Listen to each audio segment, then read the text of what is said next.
Sub division गढ़ी हसन में वधंदड़ बदमनी ख़िलाफ़ JUI पारां अॼु DSP गढ़ी हसन जे ऑफिस आॾो एहतिजाजी मुज़ाहिरो कयो पियो वञे। अचो त JUI अॻुवाणनि सां ॻाल्हि ॿोल करियूं त वधीक इन बाबति छा था ॿुधाइनि। जीअं त सब डिवीज़न गढ़ी हसन जे हिन इलाइक़े में जेके बि ॻोठाणा शहरी रवासी आहिनि समूरा बदअमनी जा शिकार आहिनि। अमन इंसान जो हिकु बुनियादी हक़ आहे। इंसान इन में सुकून हासिल करे सघे थो।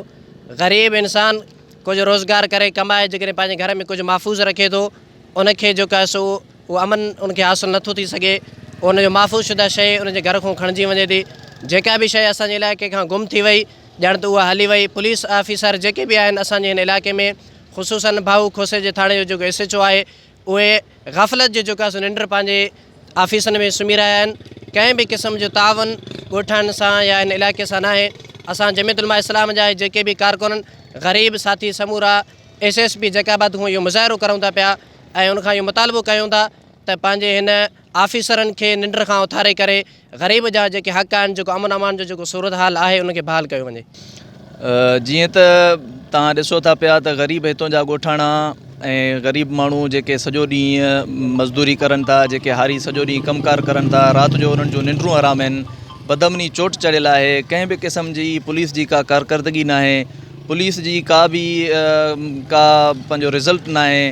का बि गश्त न आहे। पुलिस थाणनि ताईं महदूद बणियल आहे। ही जेके ॻोठाणा निकिता आहिनि ऐं JUI जा कारकुन निकिता आहिनि बदअमनी खां तंग थी करे निकिता आहिनि। ठुल ऐं बिलख़ुसूस बाहू सब डिवीज़न गढ़ी हसन जा जेके ॿिया पंहिंजो थाणा आहिनि उन्हनि में बि बदअमनी चोट चढ़ियल आहे। पर बाहू जी जेका बदअमनी आहे SHO बाहू अब्दुल गफ़ार कमराणी इंतिहाई मुजरिमाना ग़फ़लत जो मुज़ाहिरो करे रहियो आहे, सुस्ती जो मुज़ाहिरो करे रहियो आहे, जंहिंजे करे चोरनि खे हथी मिली आहे ऐं चोरनि खे सपोर्ट मिलियो आहे, जंहिंजे करे कंहिं बि क़िस्म जी का कार्रवाई नथी थिए। कंहिं बि क़िस्म जो अमन अमान जी बहाली में को किरदारु अदा नथो कयो वञे। असांजो मुतालबो आहे SSP जैकाबाद खां त अमन अमान खे बहाल कराए ग़रीबनि खे सुकून जो निंड सुम्हणु ॾिनो वञे।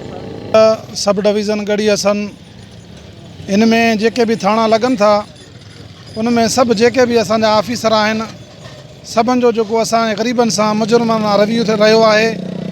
अमन अमान हवाले सां कंहिं बि क़िस्म जी तरतीब कोन्हे। हज़ारे रुपयनि जो फंड अचे थो अमन अमान जे हवाले सां सभु ऑफिसर हड़प कयूं था वञनि। न को पुलिस जी गश्त आहे न का पुलिस जी नफ़री आहे। चौकियुनि जा पैकेट ख़ाली लॻा पिया आहिनि।